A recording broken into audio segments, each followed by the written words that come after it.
It was an interesting Friday night football showcase as the Geelong Cats restaked their claim as the apex predators of football in a scintillating 20-point win over Collingwood.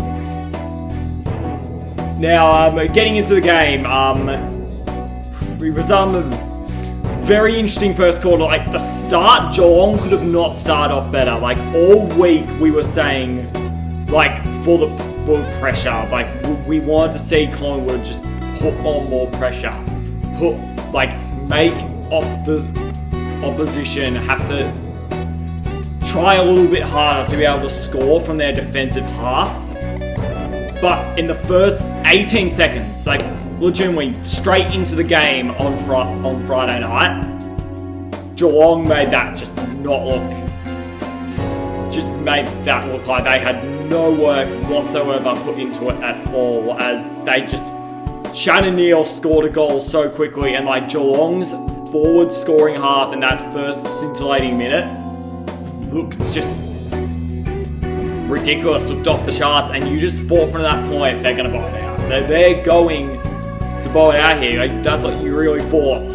But then, credit to Collingwood with the crowd on their side, with the momentum on their side, with just that insane feeling on their side, they kicked the next 4 and took the lead, which, if you were watching that first minute, looks like the most unrealistic thing possible that would happen ultimately.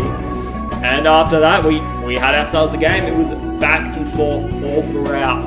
Like the first quarter, I thought Collingwood's defensive pressure was back. I thought Darcy Moore and Isaac Quainer played a much better game than they had the previous week. But I also thought Geelong's ability to possess the ball and take marks when they had the ball and make sure they didn't do anything stupid with it was incredible. And I thought Tom Stewart in the middle, dictating play for the Cats and dictating midfield possession was another incredible thing to see as well. And overall, I thought it just put the game in good stead. Brad Close probably should have had Geelong have the lead at quarter time, but he missed a crucial goal after the siren, which I thought really was going to come back to haunt Geelong. As you can see by the blue jumper, it didn't. It obviously didn't come back to haunt Geelong. And a big part of that was what happened in the third quarter.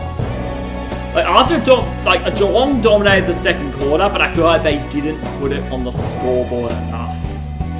And I feel like at the beginning of the third quarter, you could see that Collingwood was starting to really dominate that third and really put game time pressure on the Cats, but they just couldn't put it on the scoreboard.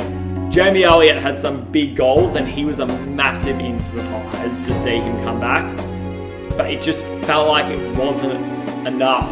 And even though they took the lead, you could just feel it was more. But I feel like the turning point of the game was when Will Hoskin-Elliott, after a beautiful Collingwood play, got turnover and just handballed freely to the open pocket, open forward line, no Cats defenders in sight. And instead of just handballing to a wide open Jamie Elliott at that stage, Will Hoskin-Elliott instead went for his own shot and missed from point blank. That would have been an easy goal and would have put Collingwood 9 points up late in the third quarter. Instead, Geelong went back up that and off 2 defensive intercepts, scored 2 goals, and it was 11 points, and the momentum was firmly into the Cats, and it never wavered. I'm not saying Collingwood would have won the game had Will Hoskin-Elliott made that mistake, but at 9 points with the crowd on your side, it would have been a big boost heading into three-quarter time, and I just felt like that was where the game truly changed for both teams. I thought Geelong took control after that, and ultimately, but just like last week, I thought that the comeback just never was coming for Collingwood, which was so used to seeing comebacks from them. It was you thought they get 1 goal, it's on, but they just never looked like it was going to happen. And ultimately, Geelong's pressure, their defensive mindset with Brad Close, just ended up coming in perfectly, and ultimately they were just able to hang on and get the right scores needed for a 20-point win. Also, Jeremy Cameron, again, continued his love affair of dining on pies. 4 goals. He now has 60 goals in 17 matches against the Pies throughout his career. It's an insane record.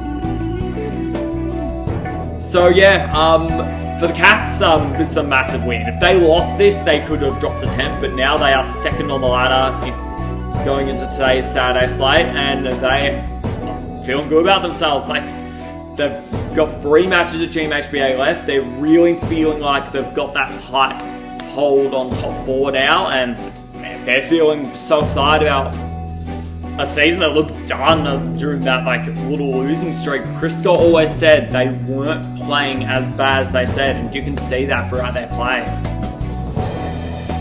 So, and I just feel like they're timing their run.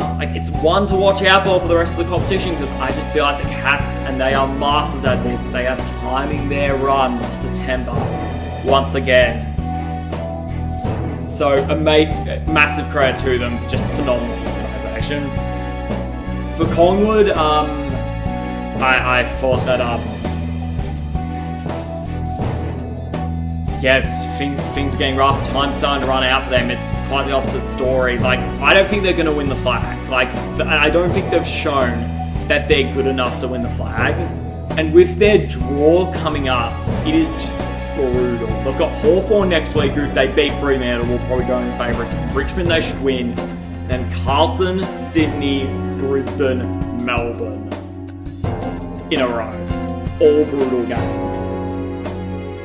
So, yeah, they need to pull off 1 or 2 upsets, or else, they're going to struggle to even make the 8. And I think this season has become just a battle to just make the 8 for Collingwood. I don't think they're winning the flag. I don't think their defensive pressure, even though it improved last night, has been good enough throughout the whole year to say they are a legitimate flag contender this year. And I don't know, for their season, I think it's just running out of time. They need to pull off 1 or 2 upsets in the next few weeks, or as it's not looking good, just running out of time. So yeah, big game for the ladder position. Geelong strengthening that grip on top 4.